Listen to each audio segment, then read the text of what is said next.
Hello dear students, welcome on this video lecture. In this lecture we will be moving ahead from the lecture number 2 that you have seen on errors in measurement. In the previous video we have talked about in detail what the vernier calipers are and how they function. One aspect of that was remaining, which is zero error and zero correction in vernier calipers. So in this video we will start with this zero error and zero correction in vernier calipers, and then later on we will talk about another measuring device called screw gauge. We will also have couple of questions which have mainly come in entrance examinations like JEE, main and advanced. So let's start with this zero error and zero correction in vernier calipers.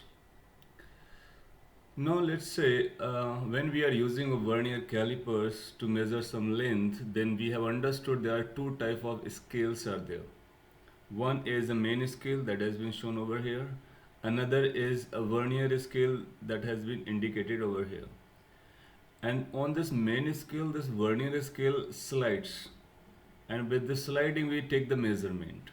When the two jaws of the vernier calipers are touching each other, then the zero of main scale should touch the zero of, or should coincide with the zero of vernier scale. So if the zero of main scale is exactly coinciding with the zero of vernier scale, then we will say this instrument is properly manufactured. That means it is perfect and it has no zero error. So this instrument or this type of instrument will be known as without zero error. So when we will call a vernier calipers to be without zero error or having no zero error, it's a simple. When the two jaws are touching each other, that means no object is being measured, then the zero of main scale should be coinciding with the zero of vernier scale. Now let's talk about when there is a zero error. So whenever there is a zero error, then these two zeros are not going to coincide. That means zero of main scale will not be coinciding with the zero of vernier scale. Or we can say the zero of vernier scale will be slightly shifted either towards right or towards the left as compared to or with respect to zero of main scale. So then that particular instrument is going to have a zero error. It is written over here, so we can read this as well. It says, if the zero marking of main scale and vernier calipers do not coincide, then necessary corrections has to be made for this error, and this error is known as zero error of the instrument. Making sense? Now this zero of vernier scale, as I have just talked, will either lie towards right or towards left. Based on where it lies, we place some nomenclature. So in this statement we will learn what type of nomenclature we use. It says if the zero of vernier scale is to the right of of main scale, then the zero error is said to be positive. That means we will call the zero error as a positive zero error if the zero of vernier scale is found to be right of the zero of main scale. And this is also known as correction or zero correction, but this will be known as negative zero correction. Meaning whenever there is a positive zero error, then we can call it as a negative zero correction as well. And vice versa. Vice versa means it's another statement, and which would be when this zero of vernier scale is to the left, so we will make it as a left and vice versa, then the zero error is going to be known as a negative zero error. So this will be the meaning of vice versa. So then we can say correction will become positive in that case. To understand this statement in a better fashion, there are figures shown downside. So let's watch this figure 1. Let's call this as the first figure. In this figure, this picture is trying to indicate a part of the vernier calipers. These are the two jaws which are touching each other. When these two jaws are touching each other, the zero of main scale and this is the zero of vernier scale. Now you see carefully, then you'll find the zero of main scale and zero of vernier scale, they are not coinciding. Moreover, the zero of vernier scale is slightly towards right as compared to the zero of main scale. Since this zero of vernier scale is towards right, we will call it as a positive zero error. So that will be known as positive zero error. Or we can call it as a negative zero correction. Now, sometime you might not be given this part of a vernier calipers. You will be simply shown by main scale and vernier scale. So looking at this picture as well, we can identify whether there is a zero error. We can also identify whether that zero error is positive or negative. In particular, this figure, you will find the zero of vernier scale is shifted towards right as compared to the zero of main scale. That means it is the category of positive zero error. Okay, then we can go for the second set of pictures. In this picture set, again it has been shown in two different ways. In one is a part of vernier calipers. In the second, the main focus has been on the scales. So here this is a main scale and this is a vernier scale. The zero of vernier scale is not exactly coinciding with the zero of main scale, and by looking it carefully you will find that the zero of vernier scale is slightly towards left. Since it is slightly towards left, then we will call this zero error is negative zero error. So that zero error is going to be negative. The same thing can be understood by looking at this picture. In this picture you will find the zero of vernier scale is slightly towards left as compared to main scale zero, hence the error is negative. Generally we will find that this kind of picture will be given to us, and this picture is more clear to find out what type of zero error is. So let me summarize quickly what we have learned in this particular slide. We have learned if the picture is given, we can identify whether the instrument has a no zero error, whether the instrument has a positive zero error, whether the instrument has a negative zero error. This can be identified by looking at the reference zeros of the two scales. If they are exactly coinciding, no zero error. If the zero of vernier scale is to the right of the zero of main scale, positive zero error. If it is to the left, then it is called negative zero error. Once we are able to name the zero error, we can easily name the zero correction. It is just opposite to that zero error. Okay, after able to identify whether there is a zero error or positive error or negative error, next point would be to measure that error. So if we are able to measure that error, then the next point will be how to use that error to find out the corrected reading or the corrected value in that measurement. So in the next slide we are going to learn how to use these zero errors and zero correction to find the corrected value and how to find out these values themselves. Okay, so let's go ahead and watch, understand that part as well. So let's read the first statement that is there and try to understand what this statement is going to tell us. It says the zero error is always subtracted from the reading to get the corrected value.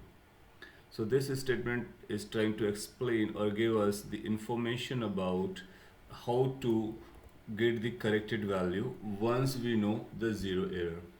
So let's say zero error is known to us and we want to get the corrected value, and there is going to be some reading that will be found by the measurement. So there is a kind of formula we can think of, and we will use this for getting the corrected value. So we can write corrected value or corrected reading is given by measured value, measured value, then minus zero error.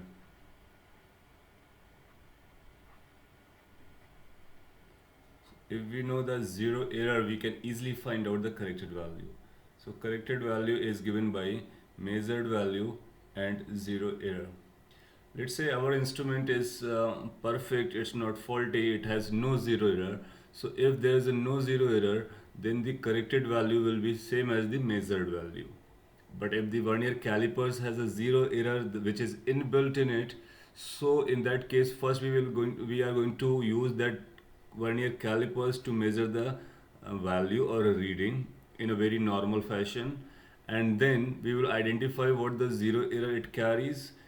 Then we will be subtracting the zero error out of the measured value. This is how we will be able to find the corrected value or corrected reading.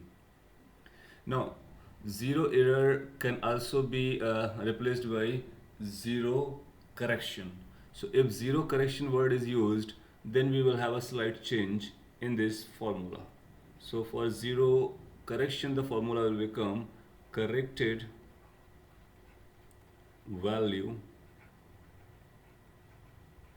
going to be equal to measured value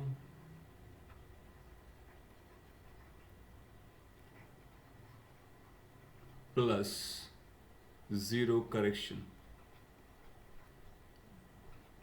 plus zero correction. So you can notice the sign between measured value and error or correction, the sign is different. Zero errors are subtracted and zero corrections are added, and we can appreciate it as well because we have learned just before that the sign of zero error and zero corrections, they are opposite. If zero correction is positive, then zero error will be negative and vice versa. Making sense? So these are you can say formulas to find the corrected values whenever any instrument is carrying error or correction. This is not only restricted for vernier calipers, it's true for all the instrument that we use. If that instrument is having some inbuilt errors or that needs some inbuilt corrections, zero corrections, so they have to be made or used in this way to find the corrected value. Okay. After learning how to use these zero corrections and zero errors, now we will talk about how to find these zero errors and zero correction. So next statement is going to talk about how to find these values. It says if the zero error is positive. So here the rules will be different for positive zero error and negative zero error. For positive zero error, it says its value is calculated as we take any normal reading. So we will following the procedure of taking normal readings, and we will take the reading. That reading will be known as zero error. That means when the two jaws of vernier calipers are touching each other, we will measure the reading as per the two scales, main scale and vernier scale. Whatever that reading is going to come, that reading will be known as positive zero error. Okay. Now, to measure the negative zero error, we need to take it in a different way, or we need to measure it in a different way.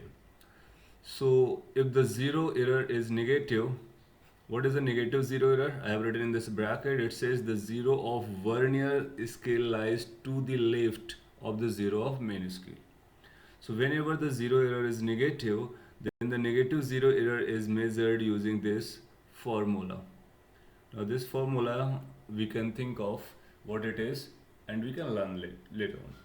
So it says negative zero error is going to be, there's going to be minus because the negative zero error, so we place a minus outside.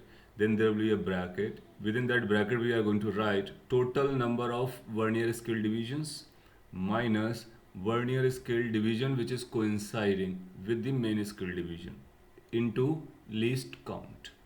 So we are going to find the total number and the coinciding number of vernier scale division. Then we are going to subtract these two numbers, then multiply with the least count and placing a minus in front of it. That quantity will become negative zero error.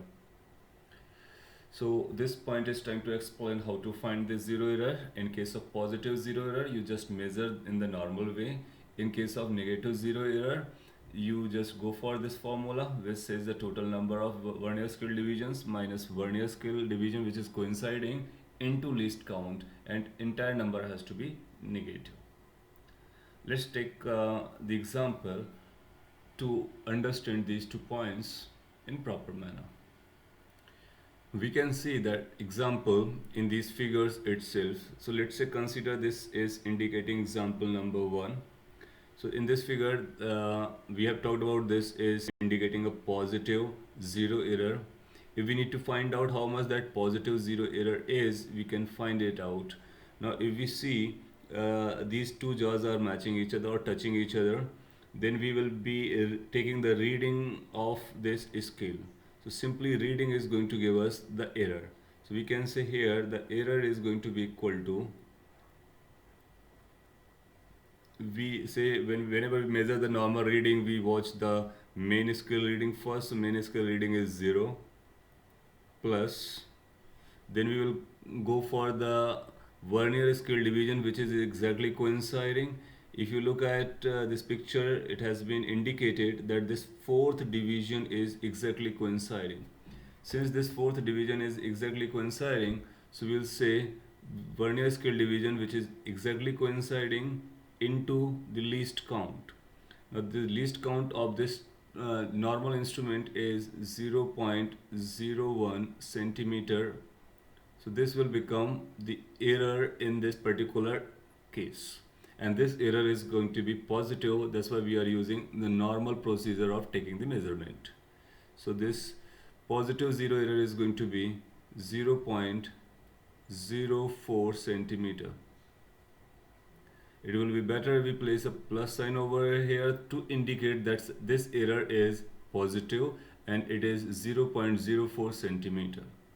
Now if you look at this picture, in this bracket it has been indicated that this is the error which is positive 0.04 centimeter, and this is what we have calculated using the method that we just learned. Okay, so this is how we can find out the zero error which is positive. In order to measure the zero error which is negative, we can use the second picture. So let's say this is second example, and here we will learn how to find the negative zero error. So this is an example of negative zero error. So we will say error is going to be found out using the formula that we have just seen in this in the previous slide. So error is going to be equal to, there's going to be minus, then we place a bracket, we will write the total number of vernier scale divisions. Now you will see this is a vernier scale, this is a vernier scale. How many total divisions you can see over here? They are 10. So I'm going to place 10 over here, minus, then we need to see which vernier scale division is exactly coinciding with the main scale division. So you will find this is the sixth which is coinciding, so you put it as a 6, and then the least count is 0.01. so this much centimeter will become our answer. Now if we calculate it quickly, so that's a 4, so it will become minus 0.04 centimeter.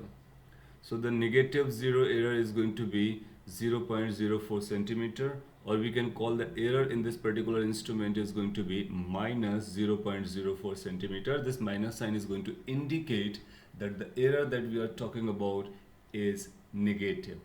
And if you look at this picture, in this bracket this error has been mentioned, that means this is having minus 0.04 centimeter, and that's a negative error. Now these are the terminologies in terms of zero error. If we are talking about the zero correction, so we will be just changing the sign in case of zero correction. When we are writing error, they are not simply error, they are zero error. So properly it should be written as a zero error, or if I'm writing error, you read it as a zero error. So they are zero error we are talking about. Okay, now if you have understood these points, then the purpose is completed. Now purpose was to understand what the zero error is, what the zero correction is, how to identify in a given picture whether there is a zero error. If it is, whether it's a positive or a negative, and if the picture is given to us, can we find how much zero error is? Number one, if this is positive zero error. Number two, if it is a negative zero error. Once we are able to find these zero errors, can we use some formula to find out the corrected measurement or corrected value? Yes, we have learned to find the corrected value, we will going to use the measured value, and we will be subtracting out of this measured value the zero error that we have calculated. In some questions you will be given that zero error, in some questions you will be asked to find out that zero error with the given information. Okay, so with this, our point regarding vernier calipers is over. We have talked about what the vernier calipers is, how we measure it, the reading out of it, what the least count is, and how the error is involved in the vernier calipers. This error is inbuilt with the instrument, right? So if this error is inbuilt, so for each and every reading this error has to be adjusted for. Fine. So after learning this vernier calipers in detail, now we will be moving towards the next device of measuring the length, which is more precise, and that's known as screw gauge. Again, that is also equally important for the examinations, particularly JEE Main and JEE Advanced. So let's go for the screw gauge. So here is screw gauge. This screw gauge is also known as micrometer screw. And here some literature is that statement, let me read. It says, in general, vernier calipers that we have talked about, these vernier calipers can measure accurately up to 0.01 centimeter. Yes, we know in general the least count is 0.01 centimeter for vernier calipers. And it further says, and for greater accuracy, that means if you are looking for more accurate measurements, so for greater accuracy, micrometer screw devices, that is screw gauge and spherometer, are used. So it tries to say, in case we want more precise measurement, then instead of using vernier calipers, we can go for the screw based devices like screw gauge and spherometer. In our syllabus, our focus will remain on screw gauge because this is the part of our syllabus. These instruments consist of accurately cut screw which can be moved in a closely fitting fixed nut by running it axially. So this last statement trying to explain how it is being manufactured, what is the design inside, and you will be studying this design in detail later on. Here we need to learn how this functions and how we can use it to measure more accurate length. Now this is a general figure of this screw gauge. Here you can see some important parameters which are going to be important in measurement. Now these P and Q, they are the two you can say spindle. Between P and Q you need to put your object which is to be measured, like a sheet that if you are measuring the thickness or length or diameter or whatsoever. Now this S is indicating a screw which is going to run through inside it, and then there is this M is indicating a scale which is a main scale. So this portion is going to have a scale reading over here. Then you can see these reading on a circular part. So this is going to known as a circular head or a cap head or a head scale. So that's going to be circular part of it. So you need to focus on the two scales here as well. Just like in vernier calipers we had two scales, here also we have a two scale. One scale is a main scale which is M, another is a circular scale which has another names like cap scale, head scale. So main scale and circular scale are going to be there, and this R is something that we can rotate. So R is indicating for rotation, so we can rotate in this way as well as in this way. When this R is being rotated, then you'll find this screw is going to move in left and right direction. Since this screw is moving left and right, so we can fit any object between this P and Q, and then we can use some methodology to read what that distance is between P and Q. That means what is the length of that particular object. Okay. If we want to see how it looks like when the object is placed in between P and Q, we can watch this figure. In this figure, a thin sheet has been placed between P and Q. If thin sheet has been placed between P and Q, then this Q has to move a bit to come to close P so that it can tightly fit this or tightly hold this thin sheet. And then if you see there carefully, this is main scale which is showing reading 0 1. That means 1 is the reading of main scale that we can read using this picture.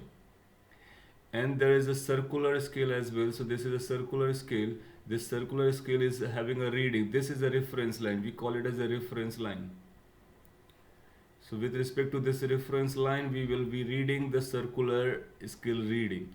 So here the circular scale reading, if you see carefully, it is trying to indicate this is 40, then 41, 42, 43, 44. That means circular scale reading is 44, whereas the main scale reading is 1.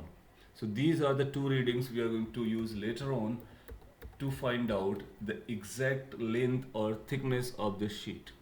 How we are going to use these readings, that will come shortly. But yes, this is how the object will look like when we are going to place inside. And how we have moved this, for that thing, this R, which is a rotational head, that has to be rotated. If you want to see what goes inside and how the screw is fitted inside, this picture is going to give you inside glimpse.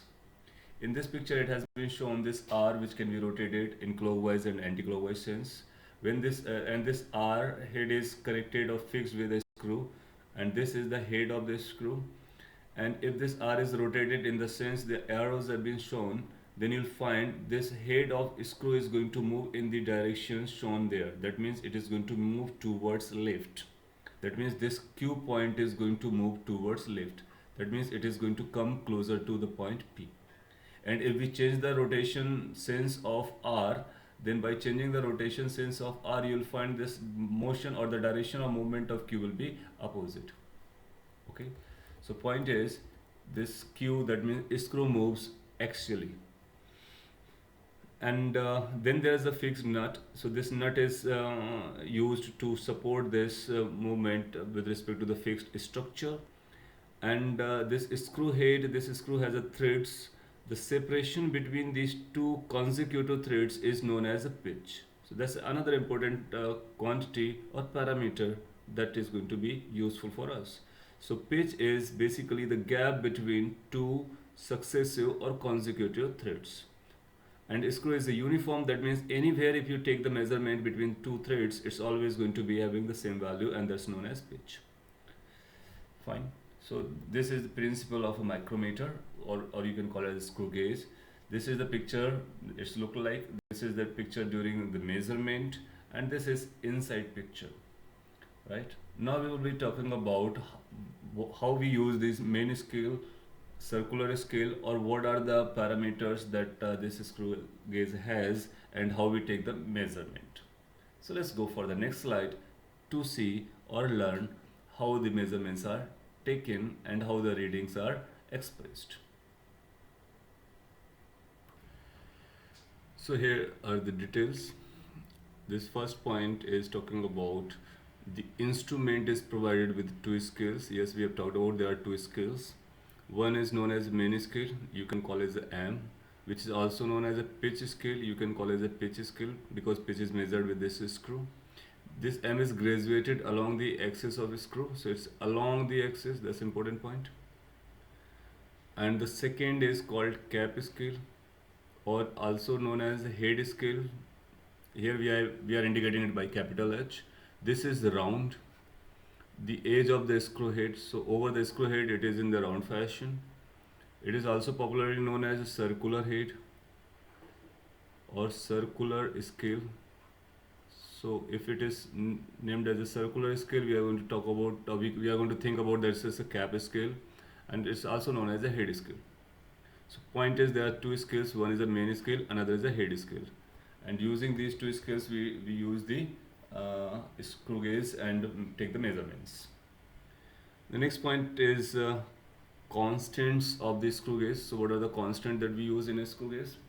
Number one, the important one is a pitch that we just saw in the picture. The pitch of the instrument is the distance between two consecutive threads of the screw. Yes, that we have talked about, which is also equal to the distance moved by the screw due to one complete rotation of the cap. So the second part is also important. It talks about when there is a one complete rotation of the cap, then whatever the amount screw moves, that distance is known as one pitch. So one pitch is equivalent to distance moved by the screw gauge in one complete rotation. As an example, you can see this, a small example. It says, let's say 10 rotation of the cap is equivalent to 5 mm. So if 10 rotations are equivalent to 5 mm, so what is going to be one rotation of cap is equivalent to? Can we say one rotation of cap is going to be 5 by 10 mm? So that means in one rotation of the cap, how much the reading is of the measurement or of the distance moved by screw, that's called one pitch. So in one rotation it's going to be 5 by 10 mm. That means it is going to be 0.5 mm. Hence this will become the pitch. So the pitch will become 0.5 mm. So we can remember pitch is basically the distance traveled by the screw along the axis in one complete rotation, and which is also equal to the distance between two successive threads. We have already talked about two successive or consecutive threads. Next important parameter is least count. Yes, this is important for each and every instrument that we use. This is the minimum or least measurement or count of length which is equal to one division on the head scale. So least count is basically equal to the measurement which is equivalent to one division of head scale or circular scale. It further says which is also equal to pitch divided by total cap divisions. So if we need to find the least count, we can take this as a formula. Least count is going to be equal to P for pitch, and let's say capital N. Capital N is indicating the total number of divisions in the circular head or circular scale. So in circular head or cap scale, how many total number of divisions are, that is capital N. P for pitch. If we divide pitch by this total number of cap divisions, you will find that quantity will become least count. So we can remember this as a formula which is going to be important to find out the least count of screw gauge. So that becomes a formula. Once we are able to find the pitch, once we are able to find the least count, then we can easily find out how to take the measurement or the measured value. So measurement of length by screw gauge is given over here. So that's the formula. So length is going to, we are measuring the length. Length is going to be N into pitch plus F into least count. So that's the formula. Now least count is something that we have understood. Pitch is something that we have understood, and they can be calculated or they will be given to us. Then if the picture is given to us, we can find what the N is, what the F is. Here N is indicating the main scale reading, so we are going to read what the main scale is going to display, so main scale reading. And F is indicating cap scale reading. So there are two scale, and for both the scales we can see what the readings are.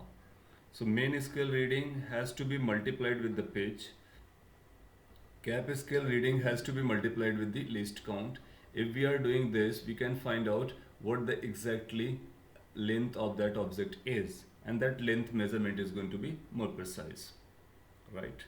So to consolidate all these terms that we have talked about, let's take one example which has come in J examination, and that example will be sufficient to consolidate all the points and will help you to understand the use or the process of measuring the length using the screw gauge.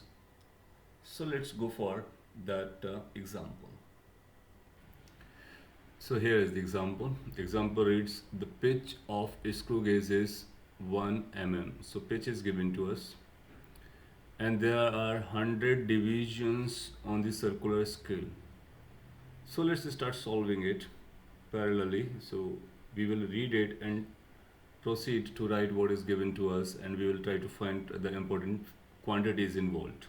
What you can do if you want to solve by your own, you can pause the video, solve it, and then check your solution with the solution that we are discussing over here.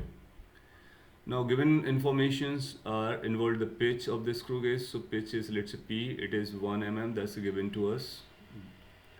What else we can find out? We are able to find out the total number of circular divisions. So let's say capital N indicating this total number of circular divisions. Let's take it as 100. N is equal to 100. So these two numbers are given to us. Once you see these two numbers in case of a screw gauge, this will be trying to indicate to you to find out some one important parameter that's called least count. And we have just learned what the least count is. This is the pitch divided by total number of circular head divisions. So if we go ahead with this, we are going to find it's going to be 1 divided by 100 mm, which can be written as 0.01 mm. So this is the least count. If the question is asking about the least count, we can easily find out by using this. Now let's move ahead in the question. It further says, while measuring the diameter of a wire, so diameter of a wire is being measured. The linear scale, which is a main scale, that reads 1 mm. So 1 mm is the reading of main scale. And 47th division on the circular scale coincide with the reference line. So as per the notations that we have used, we can say N is indicating, N is the main scale reading, which is 1. And F, which is a circular scale reading, is 47. So these are another given information that we are able to extract. Then we can say we know the formula, and we can use the formula. Since we know the reading, that is diameter, let's diameter is capital D. This is going to be written as the number of main scale divisions into the pitch plus reading of circular scale into the least count. Now we need to see whether we know all the terms. Yes, we know small n, F, P, and least count. Now we can put these values over here. If we put these values, so N is 1, pitch is again 1 mm, so 1 into 1 plus F is 47, and least count is 0.01. So this entire number is going to be in mm. We can simplify it a bit. It's going to be 1 plus this number is going to be 0.47. So ultimately it will come out to be 1.47 mm. So we are getting our answer in mm. Now you might have some concern that this main scale reading is 1 mm and pitch is also 1 mm, so we are multiplying this 1 mm with 1 mm, so it should be mm square. So what I'm going to say over here is this, you read this main scale as a 1 division.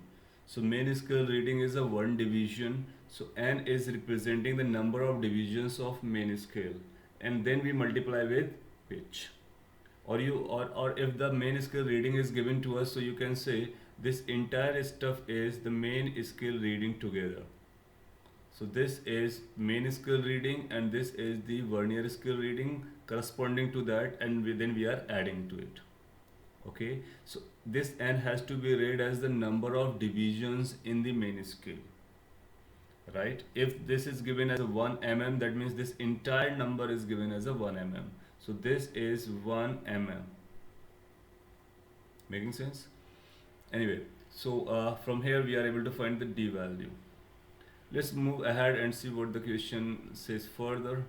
Further it says the length of the wire is given to us. Now they are giving us length, L value. So L is 5.6 centimeter. Now the question is about finding curved surface area. So this wire is going to be cylindrical, and for cylindrical wire, curved surface area, I'm writing in short CSA, that's curved surface area. Let's say that surface area is A. It's going to be 2 pi r into L, or we can write it as pi d into L. Now we know the value of pi. We have calculated d out of the given information. L is directly given to us. We can put all the values over here. So pi is 3.14. D we have just measured. This is 1.47 mm. But the question is demanding in centimeters. So we need to change it in centimeter. We know if we want to change it in centimeter, we need to divide it by 10. So it will become 0.147 centimeter. So D has to be placed in a proper centimeter unit. So I am writing it as a 0.147 into L value. L value is given in centimeter, so 5.6 centimeter. So our answer will become in centimeter square. So after multiplying these numbers, we can find A value. So let's multiply and find the value of A. So by multiplying this, you are going to get as a 2.5848 centimeter square. Well, calculation you can perform by your own. So you just perform this calculation. You check whether you are going to get A is equal to 2.5848. So this is the calculated value of A. But we need to find this to the appropriate number of significant figures. We have learned earlier how to represent our answer in appropriate number of significant figures. So we will use the formula or the rules that we talked about to represent our answer in appropriate number of significant figures. So here the rule of product has to be applied. We are multiplying these three numbers. Whenever we are multiplying or dividing, then the answer must be written in the least number of significant figures involved in the product or divisions. So this has a 3 significant figure, this is a 3 significant figures, this has a 2 significant figures, hence our answer must be in 2 significant figures. So this 2 has to be maintained, this 5 has to be round off. Now if we are representing our answer up to 2 significant figures, so we need to see beyond this 5, it's 8. 8 is more than 5, so this has to be increased by 1. So final answer will become 2.6 centimeter square as our final answer. Well, so in this example, we have talked about we have used lot more concepts that we have learned in this chapter. So let me quickly summarize. This is a screw gauge that we are talking about. For that pitch, we have found out the total number of circular divisions. So least count is given by the pitch number of total number of circular divisions. So that's one important formula that we should keep in mind. And then how to take the measurement. For that sake, this is the formula. That means main scale reading plus the reading of the circular scale into the least count. And then after using this formula, we were able to find out the diameter of the wire. Then length was given to us. Then curved surface area, there's a formula existing for that thing. We multiplied it, we solved it, we found out our answer, and then finally we represented it in appropriate number of significant figures and with appropriate unit. Okay, so this was an example that illustrated about screw gauge. If you have understood this properly, then you can connect any question related to the screw gauge. Well, after that example, now let's talk about the zero error and zero correction in screw gauge. Just like we have understood the concept of zero error and zero correction in vernier calipers, similar type concept we need to understand in case of screw gauge. So let's read what it says. It says, in a perfect instrument, the zero of head scale coincides with the line of gradation along the screw axis with no zero error. It tries to say, let's see this picture. There are two scales that we are using. One is a main scale, another is a head scale. Now there is a reference line on the main scale. So that's a colored line is a reference line. And if this reference line and the zero of head scale is coinciding, then we say this screw gauge has a no zero error. Okay, so no zero error will be when the reference line on the main scale and the zero of head scale or circular scale, they are exactly coinciding. So that's a no zero error screw gauge. However, if the zero is not coinciding with this reference line, then this zero may be upside to that line or downside to that line. Then we will say that screw gauge is carrying zero error. So it further reads, otherwise the instrument is said to have zero error, and which is equal to, now how to get that, measure that zero error, this is trying to say, which is equal to cap reading with the gap closed. So if we close this gap P and Q, this P and Q gap has to be closed. Then whatever the cap reading is, that cap reading is the amount of zero error. Now let's first understand how it looks like when there is a zero error. So this is a picture that is trying to explain one type of zero error.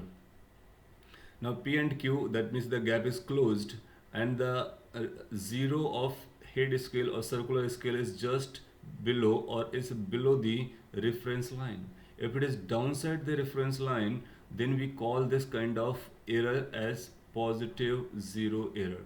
So in positive zero error, you will find the zero of head scale will be downside the reference line. The same thing can also be illustrated or shown by this kind of picture. There will be a reference line on main scale and the zero of circular scale. Then if you see if the zero of circular scale is below the main scale reference line, then the error is said to be positive zero error. Okay. Now if this is a positive zero error, so we can easily find out what the negative zero error is going to be.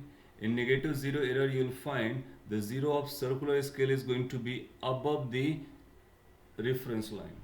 If the zero of circular scale is above the reference line, this is known as negative zero error, which can also be shown by illustrated by this kind of picture in which the zero or reference line will be given to us, and the zero of circular scale we need to watch. If it is lying upside, so that's a negative zero error, and if it is coming shown as a downside, as in this picture, then we call it as a positive zero error.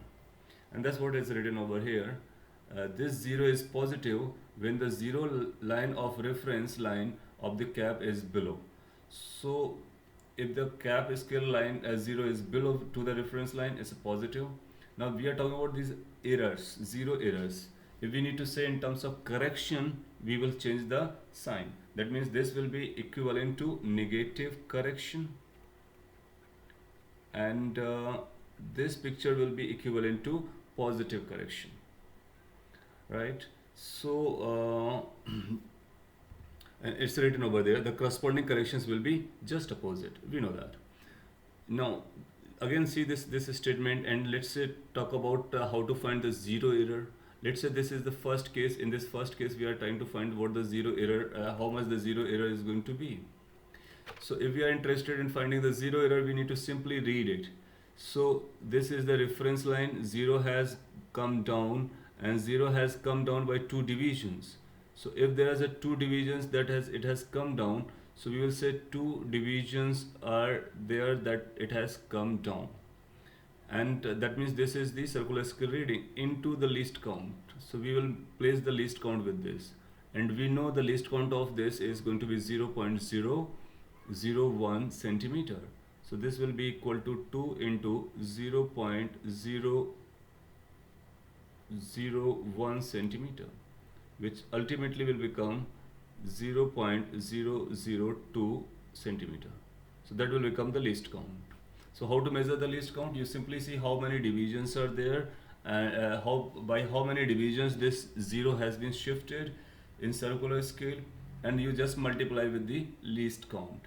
So if there are two divisions, then this will become our answer in case of positive 0 error. In case of negative 0 error, again we will be using the same logic, and here we need to see by how many divisions this 0 has been shifted up. So it shows there are 3 divisions it has shifted up. If you see this carefully, you'll find 3 divisions it has shifted up. So we will be having 3 divisions here. That means 3 into 0.001 centimeter, that will be equivalent to 0.003 centimeter. Here we are going to place a minus sign because this minus sign is going to indicate that the error involved is negative error, and here we will place a plus sign because this plus sign is going to indicate that the error involved is a positive error. Making sense?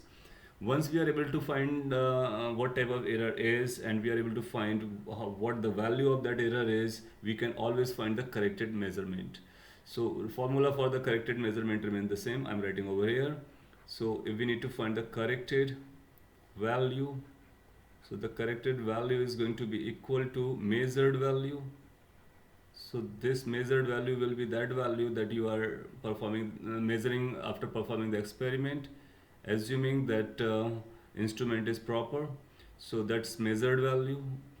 But we know the instrument, if it is faulty, having 0 error inbuilt, then that 0 error has to be subtracted. So if we are getting a 0 error, so that 0 error has to be subtracted out of the measured value in order to find the corrected value.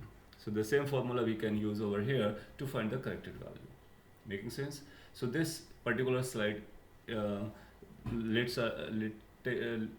learns or give information us about 0 error, 0 correction in screw gauge.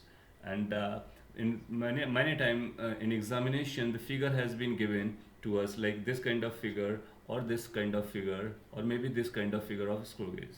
And just by looking at the figure, we will be able to identify whether there is a 0 error or not. If there is a 0 error, we will also be able to identify whether it's a positive 0 error or negative 0 error. Similarly, we can call these things as a 0 corrections, right? Then we can also measure those values just looking at the picture, and then we can find out the corrected value. In many of the questions, you will be given these 0 values already, so we will be using this formula to find out the corrected value. Fine. So with this we are able to cover this screw gauge completely. So we have talked about 2 important devices in length measurement experiment. One, vernier calipers, another screw gauge. I'm again emphasizing on this point. Both these instruments are very important from the examination point of view, even for JEE Advanced, and they are very simple. So you just grasp whatever I have explained to you, and if you have doubt or question or query, you can always ask. There are chances that you can understand it in a proper way because this is not so difficult. Finally, let me give you one question that has come in examination, and you need to answer that by solving in the comment box. So here is the question. I'm not reading this question for you. You simply go through this. There are 4 options, A, B, C, D. You need to find the right option, and after solving, you need to answer this in the comment section, and I'm hopeful you will be able to answer this. Mind it, you will be able to answer this only if you have understood both the instruments properly, as it involves both of them. It involves vernier calipers as well as it involves screw gauge. So if you have not watched the previous video or understood that properly, you just rewatch it or watch it, and then after learning each and everything, then you try to answer this. Your answer should be correct in one go. That's what I'm expecting. Okay, well, so that's all for this video, and with this video we are able to cover these measuring instruments, and in the next video we will be focusing about error and their types and their applications. Well, so that's all. Thank you for watching. Have a great time.